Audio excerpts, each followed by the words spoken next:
ഇത് ശരിക്കും പൊന്നാനിയാണ്. പൊന്നാനിയിലെ വലിയ പള്ളിക്ക് അടുത്തുള്ള TK ഹൗസാണ്. ഇവിടെയുള്ള വീടുകളുടെ പ്രത്യേകത ഒരുപാട് വർഷങ്ങൾ പഴക്കമുള്ള പഴമ നിലനിർത്തിക്കൊണ്ടുള്ള വീടുകളാണ്. അങ്ങനെ ഒരു വീട്ടിലേക്കാണ് നമ്മൾ പോകുന്നത് അല്ലേ? അതെ, എന്തായാലും നോമ്പിന്റെ ഒക്കെ സമയമാണ്. അപ്പൊ അവരുടെ ആ ഒരു നോമ്പിന്റെയും കൂടി ഭാഗമായിട്ടാണ് നമ്മൾ ഇവരെ കാണാനെത്തുന്നത്. അത് മാത്രമല്ല, നോമ്പ് തുറയുടെ സമയം കൂടിയാണ്.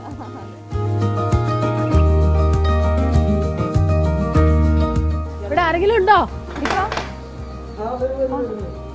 ആ എല്ലാരും ഉണ്ടല്ലോ അല്ലേ? ഞങ്ങളിങ്ങനെ ഒരു സൈക്കിൾ യാത്രയായിട്ട് ഇറങ്ങിയതാണ്. അപ്പൊ പുറത്തുനിന്ന് ഈ വീടൊക്കെ കണ്ടു. അപ്പൊ എല്ലാരും ഒന്ന് കണ്ടിട്ട് പോകാൻ ഞങ്ങളിങ്ങനെ കയറി. ഞങ്ങൾ എല്ലാവരും ഉണ്ട്. ഞങ്ങൾ പ്രദേശത്താണ്, വേറെ സ്ഥലത്ത് താമസിക്കുന്നതാണ്. ഇങ്ങോട്ട് വന്നത് ഞങ്ങളെ ഒറിജിനൽ ഞങ്ങളൊക്കെ താമസിക്കുന്ന വീട് ഇവിടെ.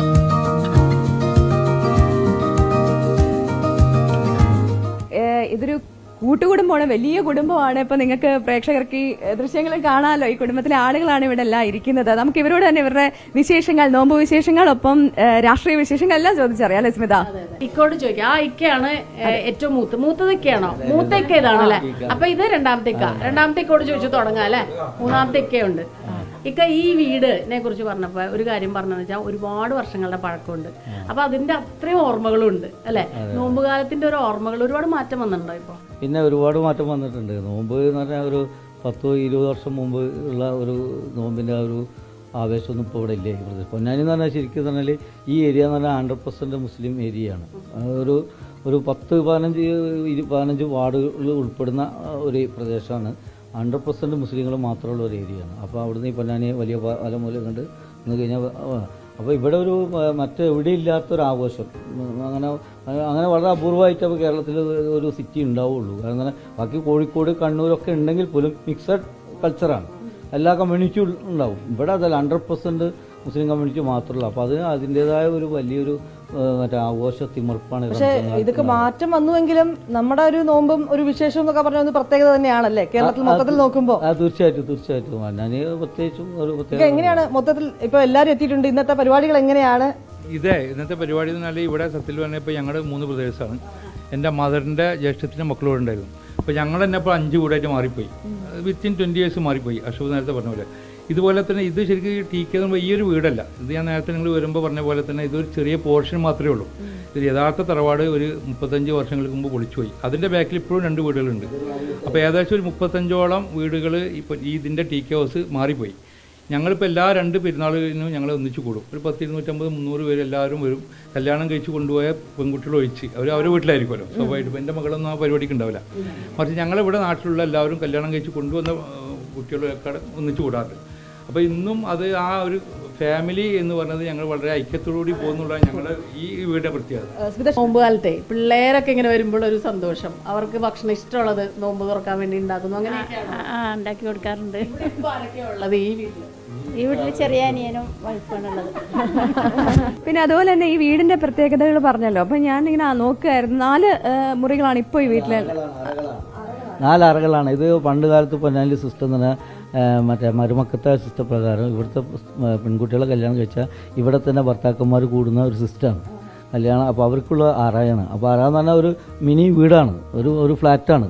ഈ വീടിനെ കുറിച്ച് പറയുമ്പം ഒരുപാട് മീഡിയയിലൊക്കെ വന്നുള്ളതാണ്. ഇപ്പോൾ ഞങ്ങളുടെ ഗ്രാൻഡ് ഫാദർ മുതൽ ഈ വീട്ടിൽ എപ്പോഴും ഈ റംസാൻ ടൈം ആയി കഴിഞ്ഞാൽ ഒരു കയ്യാല കമ്മിറ്റി എന്നൊരു കമ്മിറ്റി ഉണ്ട്. എൻ്റെ അനിയൻ സലീമാണ് ഉണ്ട്. ഒരു 10-15 പേര്. അത് രാഷ്ട്രീയം ഇതൊന്നും നോക്കാതെ എല്ലാ ആളുകളും രാത്രി ഒരു 12 മണി വരെ 1 മണി വരെ ഉണ്ടാവും ഇവിടെ. അത് തലമുറകളായിട്ട് ഞങ്ങളിങ്ങനെ കൊണ്ടുപോകുന്നുണ്ട്. മുമ്പ് പഴയ തലമുറ ആയിരുന്നു, ഇപ്പോഴും അത് രാത്രി ദിവസങ്ങളിൽ മീഡിയയിലൊക്കെ വന്നുള്ളതാണ്. ഇപ്പൊ എങ്ങനെയാണ് ഈ നമ്മുടെ ഈ വിശേഷത്തിന്റെ ഇടയിൽ രാഷ്ട്രീയമാണ് പ്രധാന ചർച്ച? എങ്ങനെയാണ് നമ്മുടെ ഇവിടുത്തെ ഒരു രാഷ്ട്രീയ സാഹചര്യമൊക്കെ? ഇവിടുത്തെ മണ്ഡലങ്ങൾക്ക് അറിയാലോ, പൊതുവേ ഈ ഏത് കാലത്തും മുസ്ലിം ലീഗ് ജയിച്ച ഒരു യുഡിഎഫിന് ലീഗിന് നീക്കി വെച്ച മണ്ഡലമാണ്. 19 സീറ്റ് ഇടതുപക്ഷത്തിന് കിട്ടിയ കാലത്തും പൊന്നാനി ജയിച്ചിട്ടുണ്ട്, മഞ്ചേരി തോറ്റപ്പോൾ പോലും. ഇത്തവണ സമുദായമാണ് നല്ല പ്രഗത്ഭനായ സ്ഥാനാർത്ഥി. UDF മണ്ഡലമായതുകൊണ്ട് തന്നെ നമ്മളിപ്പോൾ രാഷ്ട്രീയത്തിൽ പറയാത്തതുകൊണ്ട് പറയണം, UDF മണ്ഡലമായതുകൊണ്ട് മേൽക്കായി UDF തന്നെ ആണെന്നാണ് ആളുകൾ പറയപ്പെടുന്നത്. നല്ല ഭൂരിപക്ഷത്തിന്, റെക്കോർഡ് ഭൂരിപക്ഷത്തിന് പൊന്നാനി പിടിക്കും എന്നാണല്ലേ? ഒരു സംശയമില്ല. ഈട്ടിയുടെ മണ്ഡലമായിരുന്നല്ലോ. അപ്പൊ ഇനിയിപ്പം സമാധാനം വരുമ്പം ഈട്ടി 3 തവണ ഇവിടെ മത്സരിച്ച് നല്ല ഭൂരിപക്ഷത്തിനാണ് ജയിച്ചിട്ടുള്ളത്.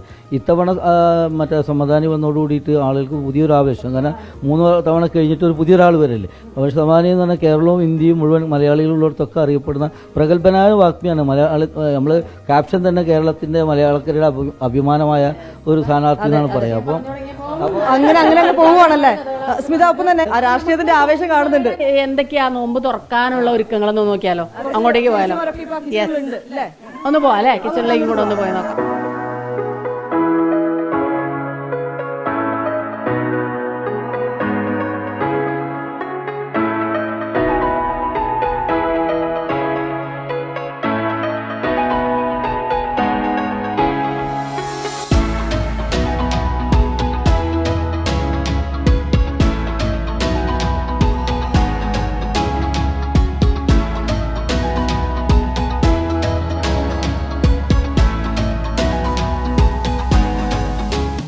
അപ്പൊ നമ്മള് ഈ വീട്ടിലെ വിശേഷങ്ങളൊക്കെ അറിഞ്ഞ് ചൂട് കൊണ്ട് പൊരിഞ്ഞു കയറിയതാണ്. പക്ഷെ നമുക്ക് അതുകൊണ്ട് പൊന്നാനിയിലെ ഒരു കൂട്ടുകുടുംബത്തിന്റെ വിശേഷങ്ങൾ അത് എങ്ങനെയായിരുന്നു എന്നുള്ളതൊക്കെ നമുക്ക് അറിയാൻ സാധിച്ചല്ലേ? മനസ്സും ശരീരവും കുളിർത്താ നമ്മൾ പോകുന്നത്. അത് മാത്രമല്ല, ഇവര് കൂടുതൽ ഇതൊരു കന്നി വോട്ടറാണ്, അമാനയാണ്.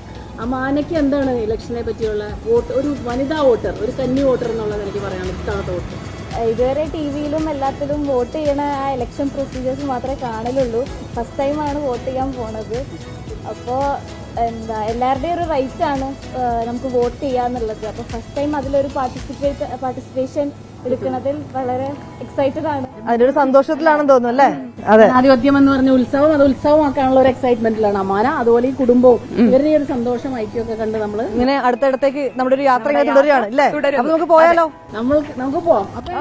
അപ്പൊ ശരി, ബൈ ബൈ. Thank you.